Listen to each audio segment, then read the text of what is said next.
Hello guys, আপনারা আজকে কার mockup করব। প্রথম ডিজাইন করব, তারপরে কার মোকআপটা করব। হ্যাঁ, আপনারা দেখেন। প্রথম আপনারা ওপেনে গেলেন, ফাইলে গেলেন, ওপেন গেলে আমরা নিউ ফাইলে যাব। নিউ ফাইলে যাই একটা সাইজ নিব। মূলত কার মোকআপ করতে 12 ফিট মূলত লাগবে, 5 ফিট 12 ফিট হলে হবে।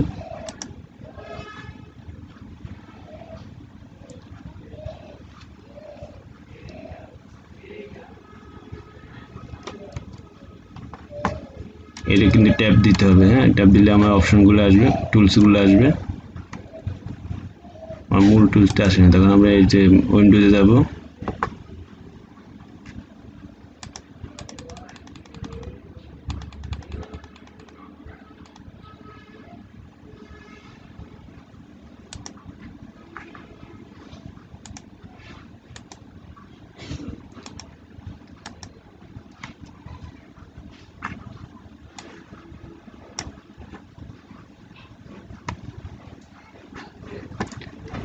ইলাস্ট্রেটরে আমরা ফিডে কাজ করতে পারি না। এটা ফিডে কাজ করলে আপনার 17 ফিটের উপরে যেতে পারবেন না। এই ক্ষেত্রে সবচেয়ে ইঞ্চিতে কাজ করা এটাই বেটার। তখন আমরা ফিডে কমপ্লিট করে যখন পিনডে নাহলে আউটপুটে যাবে, তখন আমরা ফিডে কমপ্লিট করে নিতে হবে।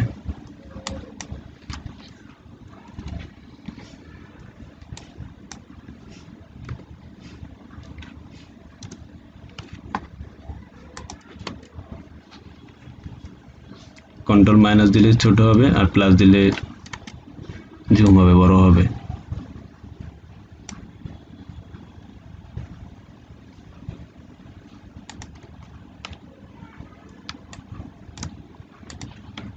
এখন আমরা এখানে একটা আলাদা একটা আলপনা নিই।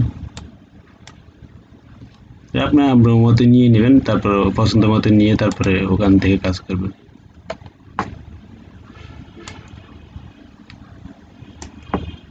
এখানে সেটিং করলাম, কন্ট্রোল শিফট ধরে কিন্তু ছোট বড় করতে হবে, তাহলে অ্যাকুরেট থাকবে, নাহলে কিন্তু রেজোলিউশন নষ্ট হয়ে যাবে। আমি এখানে একটা পিক্সেল ব্যবহার করব। পিক্সেলের জন্য আমার একটা পিক্সেল লাগবে।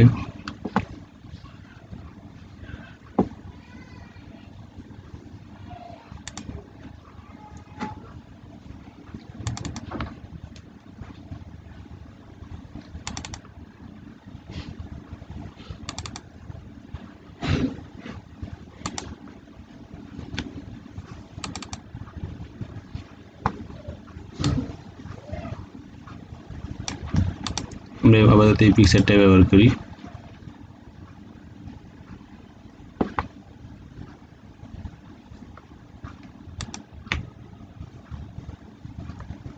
কন্ট্রোল এক্স দিতে পারেন, সি দিতে পারেন সিলেক্ট করে, তখন আবার কন্ট্রোল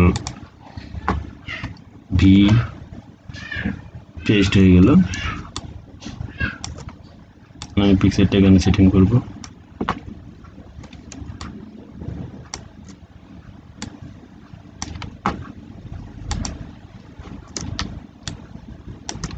তারপর আমরা এখানে কোম্পানির নাম, কোম্পানির লোগো এগুলো আমরা ইউজ করতে পারি।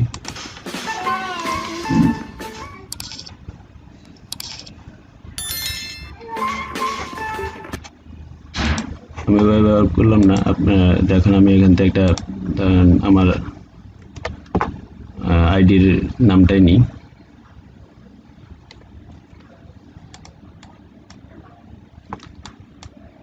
সেম ভাবেই কন্ট্রোল এক্স নিতে না, সিডি কপি হবে, আর এক্স দিলে পুরো কাট হবে। পেস্ট করলাম।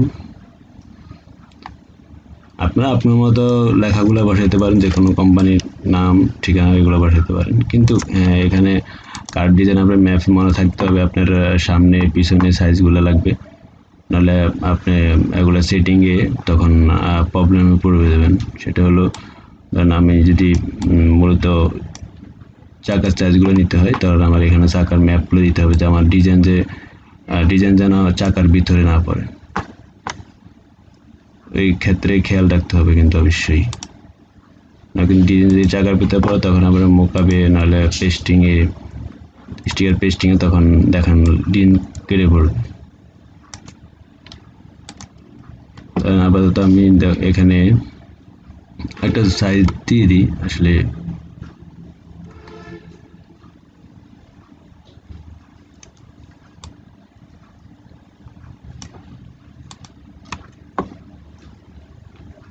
এখান থেকে একটা সাইজ দিতে পারেন আপনি।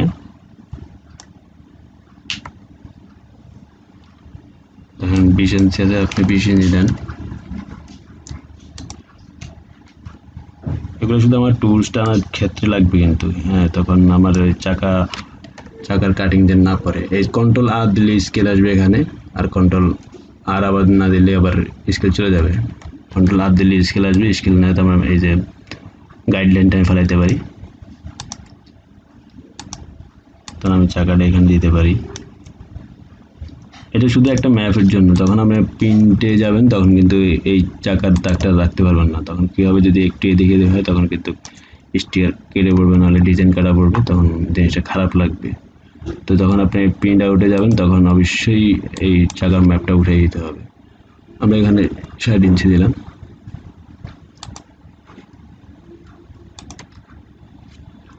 তারপর আমি আরেকটা চাকা বসাইলাম।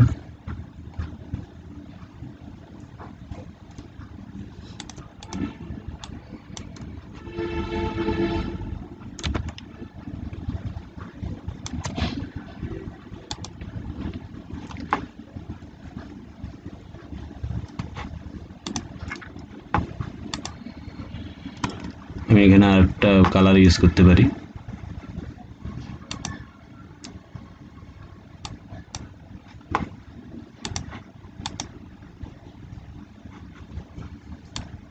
ব্লু না দিই।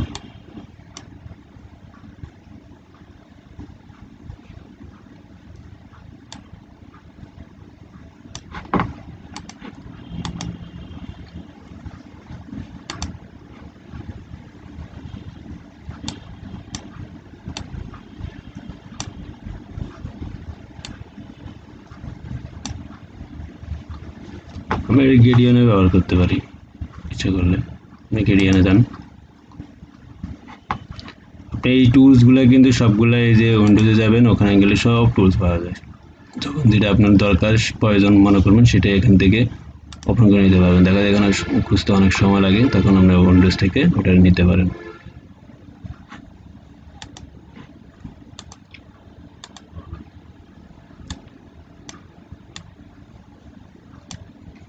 হালকা একটা স্ক্যান দেবো, হালকা সাইন কালার দেবো, আমি ডিপ কালার দেবো না। মানে আমার পিসির আজকে একটু ঝামেলা করতেছে, স্লো কাজটি করতেছে অবশ্যই।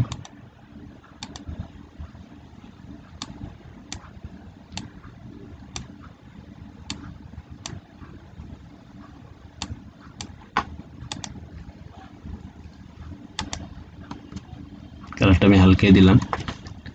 তারপর আপনি আরেকটা জিনিস করতে পারেন, সেটা হচ্ছে আমি চাচ্ছি যে এখানে কালারটা চেঞ্জ করতে।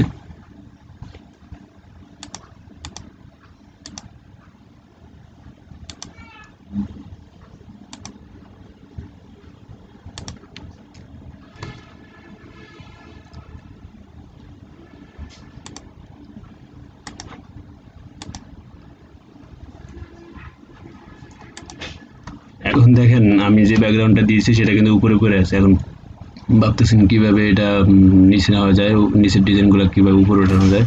তো কন্ট্রোল 3 দিবেন, 3 দিলে হাইট হবে। আর ব্যাকগ্রাউন্ডটা লক করার জন্য আপনি কন্ট্রোল 2 দিবেন। তারপর আমি বাকি ডিজাইনগুলো ধরে গ্রুপ করব, কন্ট্রোল-G। তারপর এটা আমি ধরে সিলেক্ট করে তারপর আমি মাউসের রাইট বাটন ক্লিক করে এখন এটা অপশনগুলো হচ্ছে কন্ট্রোল-3 দেওয়ার পর হাইটটা চলে আসছে। এখন হাইট দেওয়ার পর যখন যে ব্যাকগ্রাউন্ড লক হয়ে গেল, যখন খুলবেন কিভাবে, কন্ট্রোল-Alt+2, লকটা খুলে গেছে। এখানে আমি আরো অনেক কিছু ব্যবহার করতে পারি। আমি একটা লেখা ইউজ করি অবশ্যই।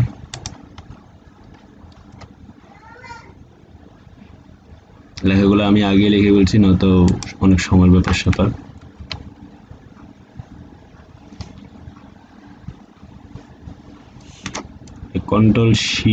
কন্ট্রোল অল্টার শিপ ধরে তারপরে এই লেখাটা ছোট করবেন, তাহলে লেখা কোনো দিকে রেজুলেশন নষ্ট হবে না, না রেজুলেশন নষ্ট হওয়ার সম্ভাবনা থাকবে।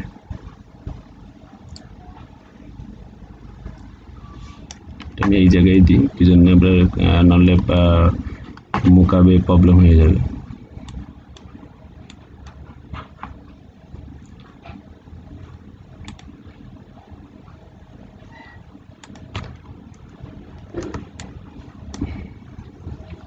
আরেকটা জিনিস খেয়াল করেন, আমি যদি এখানে আউটলাইন দিই, ধরেন সাদা একটা আউটলাইন দিলাম, অন্য কোনো কালার দিলাম, ওই ক্ষেত্রে আমি যদি এখন আউটলাইন দিতে যাই তখন দেখেন লেখাগুলো কিন্তু মার খেয়ে যাচ্ছে। তখন আমি এখানে স্টকে গেলাম, স্টক যখন আমি বাড়াইতে থাকি দেখুন লেখাগুলো চিকন হয়ে যাচ্ছে, মানে হালকা হয়ে যাচ্ছে।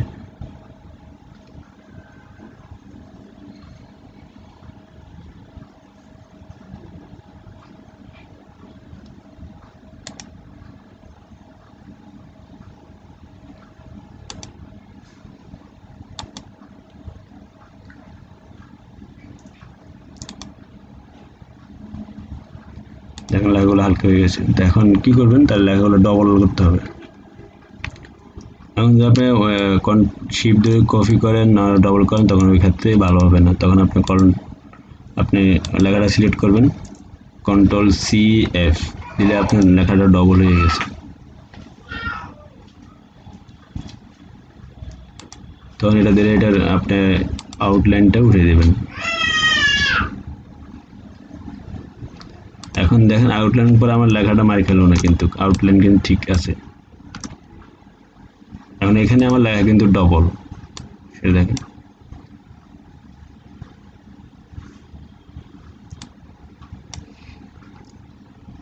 Ctrl+Z দিলে আবার ফিডব্যাক জায়গা চলে যাবে। হ্যাঁ, তারপরে আমি মাইনাস দিচ্ছি, ছোট হচ্ছে।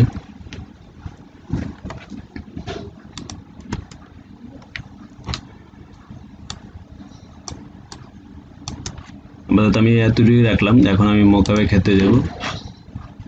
মোকআপ করার সময় আমি অবশ্যই এগুলো আউট করে নেব।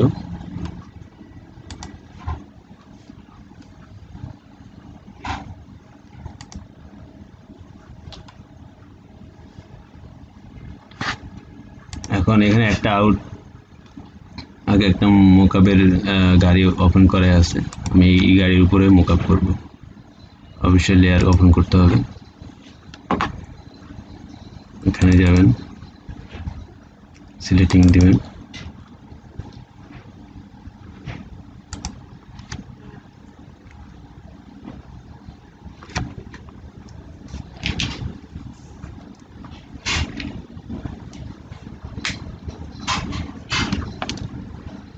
আপনি যেটা আছে স্লো করতেছে কাজটা।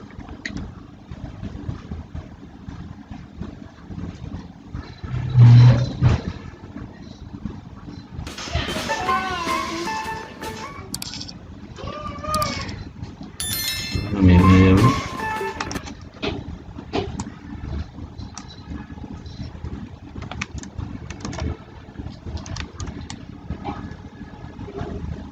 আমি ছোট করে নিলাম,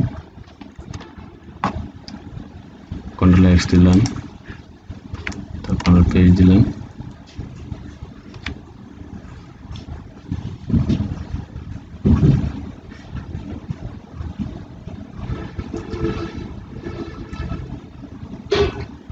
ওকে দিলাম।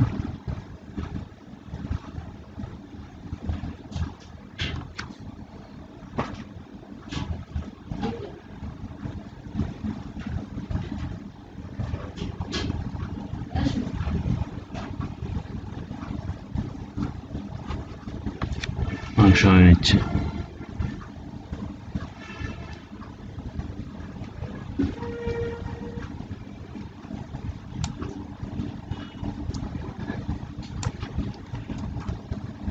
এন্টার দিয়ে আমি ছেড়ে নিলাম। অবশ্যই Ctrl+T দিয়ে আমি ধরলাম,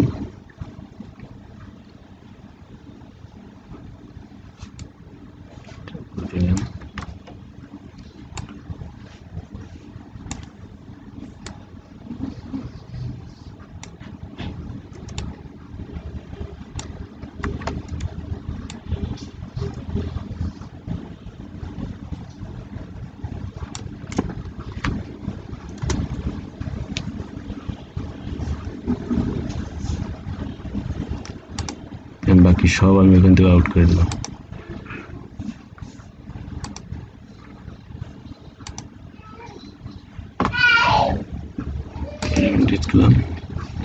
দিলাম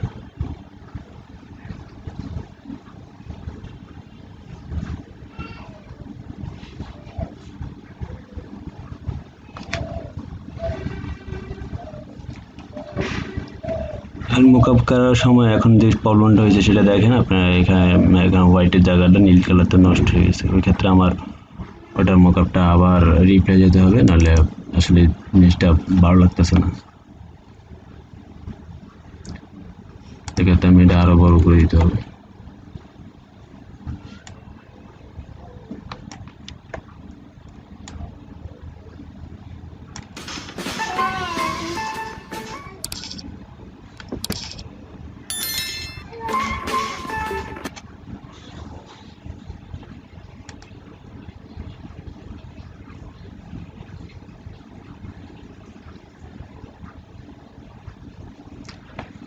সবাইকে ধন্যবাদ অনেক সময় দেওয়ার জন্য।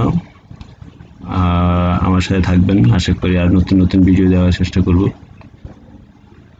ওকে, ধন্যবাদ, থ্যাংক ইউ।